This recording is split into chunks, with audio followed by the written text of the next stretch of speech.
اعوذ باللہ من الشیطان الرجیم بسم اللہ الرحمن الرحیم۔ السلام علیکم پیارے بچوں۔ جی بچوں، آج ہے جمعہ 16 اپریل سن 2021 اور آج کا جو ہمارا ٹاپک ہے جو ہم کر رہے تھے گل صنوبر کی کہانی، تو آج ہم کریں گے اس کے سوالات۔ تو سوالات کیا ہیں؟ محسن پور کے آس پاس کے علاقوں میں کون سی وبا پھیلی ہوئی تھی؟ بہت ہی آسان ہے اس کا جواب، جو کہ آپ کی کتاب میں موجود ہے۔ محسن پور کے آس پاس کے علاقوں میں طاعون کی وبا پھیلی ہوئی تھی۔ سوال نمبر 2 ہے، گل اور صنوبر کا آپس میں کیا رشتہ تھا اور وہ زہیرہ کے گھر کیوں گئے؟ آپ سب کو معلوم ہوگا، جس بچے نے بھی یہ چیپٹر پڑھا ہے، ہم نے پڑھا تھا چیپٹر، تو کیا تھا؟ گل اور صنوبر آپس میں بہن بھائی تھے اور وہ زہیرہ کے گھر کھانا لینے گئے تھے۔ سوال نمبر 3 ہے، زہیرہ اپنے گناہوں کا کفارہ کیسے ادا کرنا چاہتی تھی؟ تو اس کا جواب ہے، زہیرہ گل کو آزاد کر کے اپنے گناہوں کا کفارہ ادا کرنا چاہتی، یعنی کہ وہ اس کو آزاد کر دینا چاہتی تھی۔ اس نے کہا جو میں نے اس کے اوپر جو ظلم کیے ہیں وہ اب ختم ہو جانے چاہیے۔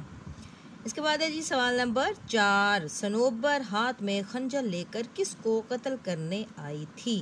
تو اس کا جواب ہے، صنوبر ہاتھ میں خنجر لے کر زہیرہ کو قتل کرنے آئی تھی۔ سوال نمبر 5، نصیر کون تھا اور اس کی حالت کیوں خراب ہوتی جا رہی تھی؟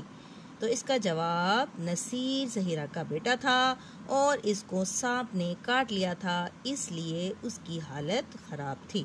سوال نمبر 6 ہے، اس کہانی میں کس قوم کی خودداری اور غیرت بیان کی گئی ہے؟ تو اس کا جواب ہے، اس سبق میں بلوچ قوم کی خودداری اور غیرت بیان کی گئی ہے۔ جی یہ 6 سوال ہمارے مکمل ہو گئے اور آپ کا گھر کا کام کیا ہے؟ درخواست برائے فیس معافی آپ نے لکھنی ہے اردو گرامر کی کاپیز پہ، جو آپ کے گرامر کی کتاب انشا پرداری کی کتاب کے صفحہ نمبر 124 پر موجود ہے۔ تو دیکھیں بچوں، اس کا میں نے آپ کے لیے پیٹرن تیار کیا ہے، آپ خود سے لکھنا چاہو خود لکھ لیں، اور ہم نے اس کا پیٹرن تیار کیا۔ آپ نے پہلے اوپر ڈیٹ لکھنی ہے، جمعہ 16 اپریل سن 2021، آپ کے یہ گھر کا کام ہوگا۔